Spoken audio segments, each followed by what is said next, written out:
Hello friends, मेरा नाम उमा जिंदल है और आपका बहुत बहुत स्वागत है आपके अपने YouTube channel commerce net point पर। फ्रेंड्स, पेपर 2 की यूनिट 8 मार्केटिंग मैनेजमेंट, जिसकी लास्ट क्लास में हमने उत्पाद जीवन चक्र के बारे में पढ़ा था और आज की क्लास से हम कीमत निर्धारण का टॉपिक स्टार्ट करने जा रहे हैं, जिसके अंदर हम कीमत का अर्थ और इसके उद्देश्यों के बारे में पढ़ेंगे। तो आज की क्लास स्टार्ट करने से पहले मैं आपको बताना चाहूँगी कि आप मेरे Telegram group commerce net point को ज्वाइन कर सकते हैं। वहाँ पर आपको मेरे वीडियोस के लिंक और पीडीएफ्स मिल जाएंगे। तो अगर आप इस ग्रुप को ज्वाइन करना चाहते हैं तो इस ग्रुप का जो लिंक है वो मैं डिस्क्रिप्शन बॉक्स में दे दूँगी, वहाँ जाकर आप इस ग्रुप को ज्वाइन कर सकते हैं। तो चलिए आज की क्लास स्टार्ट करते हैं। तो देखिए, सबसे पहले हम इसके अंदर पढ़ेंगे कीमत का अर्थ, कि कीमत जो होती है वो क्या होती है। मार्केटिंग के अंदर कीमत का क्या महत्व है, क्या उद्देश्य है इसका, इन सभी चीज़ों के बारे में हम पढ़ेंगे। तो देखिए, जो कीमत होती है वो एक ऐसा फैक्टर होता है मार्केटिंग के अंदर कि किसी भी प्रोडक्ट की जब हम कोई कीमत रखते हैं तो वो बहुत कुछ डिपेंड करती है उसकी सेल, है ना, क्योंकि बिना कीमत दिए कोई भी उपभोक्ता उसको नहीं खरीद सकता। तो इसलिए कीमत बहुत ज़्यादा डिपेंड करती है आज के प्रतियोगी वातावरण के अंदर।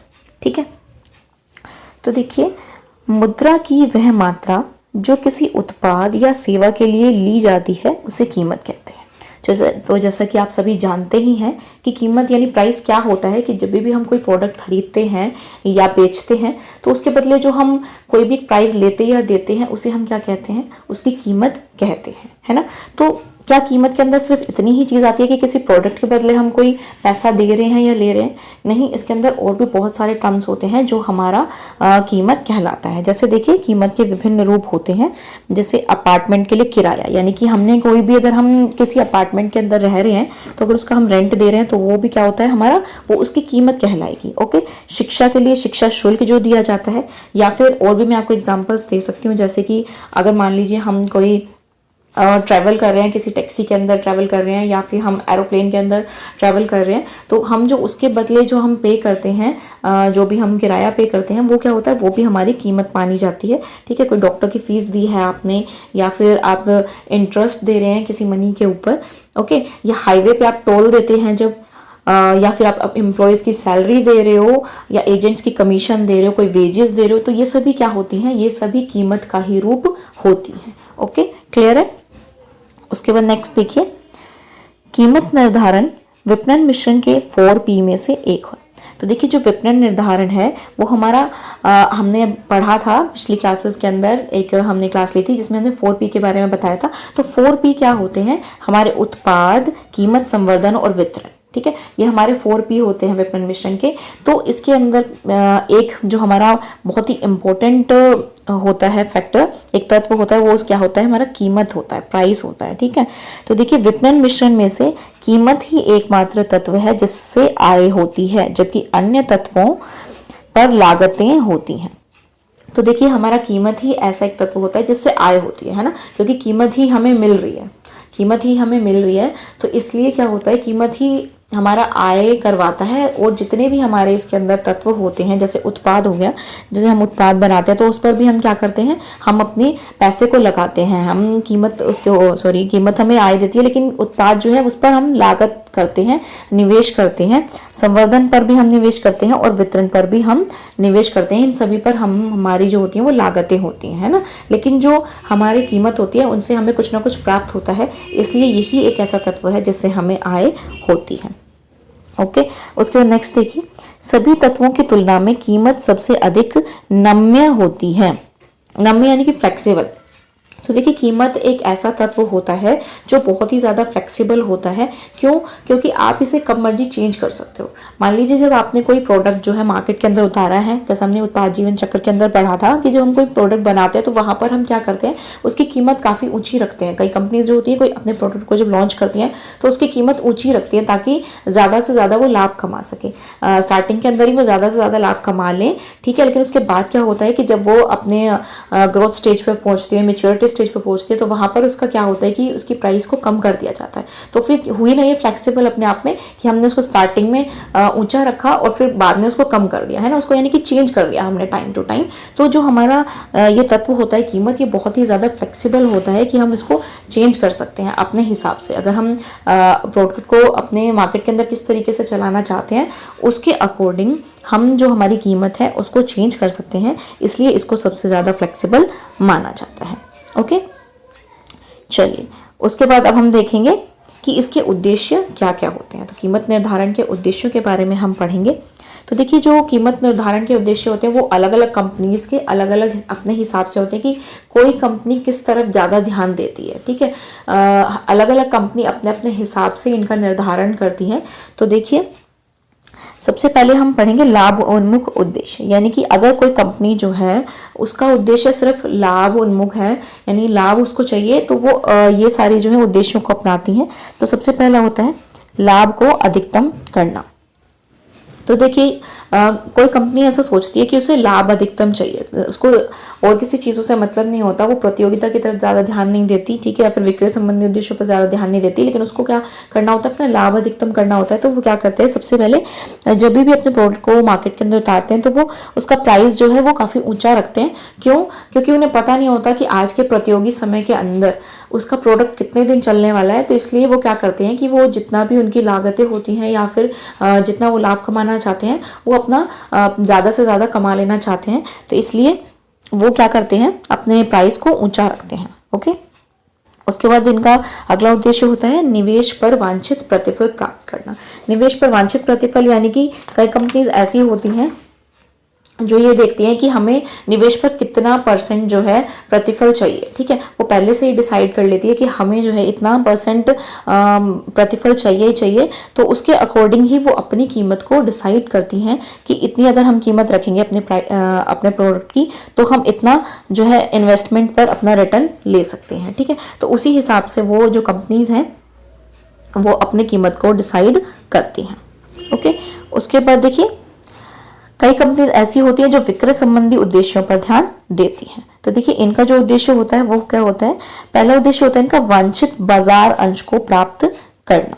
ठीक है, तो देखिए, जो ये कंपनी है ये लाभ की तरफ ज़्यादा ध्यान नहीं देती, बल्कि ये क्या देखती है कि वो कितने बाजार अंश को प्राप्त करें। ठीक है, वो अपने बाजार अंश को देखती हैं कि कहाँ कहाँ तक उन्हें जो है अपने प्रोडक्ट को सेल करना है, कहाँ कहाँ तक उनको उनका जो प्रोडक्ट है वो जाना चाहिए, वो कितने बाजार अंश को प्राप्त करना चाहते हैं। ठीक है, तो इसके लिए कंपनीज क्या करती हैं, इसके लिए कंपनीज बहुत ही ज़्यादा जो है प्रमोट करती हैं अपने प्रोडक्ट्स को। ठीक है, और उनकी कीमत भी अकॉर्डिंगली ज़्यादा ऊंची नहीं रखी जाती, क्योंकि अगर वो ज़्यादा जगह अपने प्रोडक्ट्स को सेल करना चाहते हैं और अकॉर्डिंगली जो आज के टाइम की जो प्रतियोगिता को देखते हुए ज़्यादा मार्केट में ज़्यादा जगह पहुंचना चाहती है, तो वो कीमत को थोड़ा कम ही रखते हैं। ठीक है, उसके बाद दूसरा उद्देश्य होता है इनका वांछित बिक्री मात्रा को प्राप्त करना।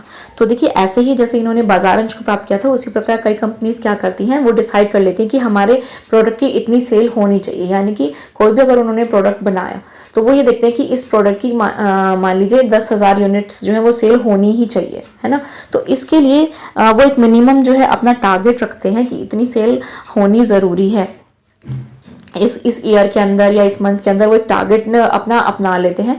जैसे कि कोई फार्मास्यूटिकल कंपनीज जो होती हैं वो क्या करती हैं, अपने मार्केट रिप्रेजेंटेटिव्स के थ्रू जो है वो डॉक्टर्स को सैंपल्स वगैरह देते हैं और एक टारगेट देते हैं अपने मार्केट रिप्रेजेंटेटिव्स को कि इस साल इतनी जो है आपको सेल करवानी है। आप डॉक्टर से मिलिए, उनको अपने प्रोडक्ट्स के बारे में बताइए।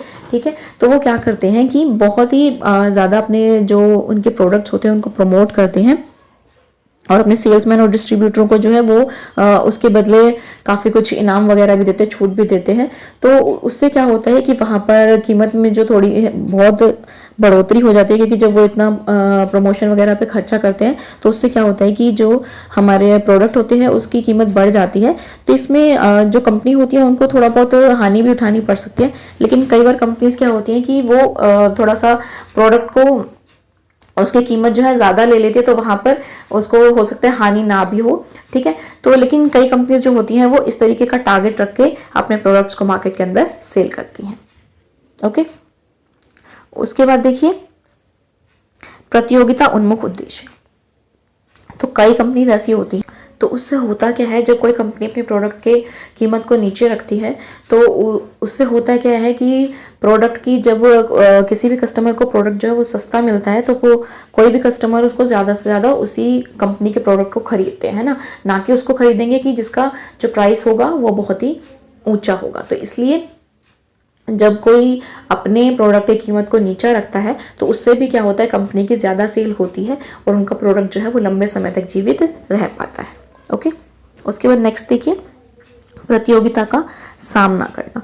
प्रतियोगिता का सामना करना या प्रतियोगिता का रोकना का मतलब ये है कि कोई कंपनी जो होती है वो क्या करती है, अपने जो लक्ष्य है उसका लाभ कमाने की तरफ ना रखकर बल्कि ये देखती है कि वो जितने भी उसके प्रतिस्पर्धी हैं, ठीक है, जितने भी उसके प्रतियोगी हैं उनको मार्केट के अंदर प्रवेश ना करने दें। ठीक है, उसके लिए वो कंपनी क्या करती है, उसके लिए अपने जो प्रोडक्ट के प्राइस है उनको बहुत ही कम रखती है, जितना पॉसिबल हो पाता है कम से कम रखती है। ठीक है, क्यों? क्योंकि अगर वो बहुत ही सस्ता देगी तो कोई भी जो कंपनी है जब वो मार्केट के अंदर प्रवेश करेगी तो वो अपने प्रोडक्ट की ऊंची कीमत लेगी, थोड़ी बहुत उससे ज़्यादा, तो वो क्या करेगी, वो अपने आप ऑटोमेटिकली ही फेल हो जाएगी। तो इसलिए जो उनका ऑलरेडी जो कंपनी थी जो कम कीमत ले रही थी तो वो चलती रहेगी। ठीक है, उसके बाद देखिए अन्य उद्देश्य होते हैं कीमत स्थिरीकरण। कीमत स्थिरीकरण यानी कि कीमत स्थिरीकरण का मतलब होता है कि जो ऑलरेडी किसी प्रोडक्ट की कीमत चली आ रही है, काफ़ी टाइम से चली आ रही है, वो स्थिर रहती है, यहाँ पर कोई कम ज़्यादा कीमत नहीं होती। तो इसके अंदर क्या होता है, इसके अंदर जैसे जो कंपनीज नई नई आती हैं, जो मार्केट में लेट से प्रवेश कर रही होती हैं, तो उनके पास क्या होता है, संसाधनों की थोड़ी कमी होती है।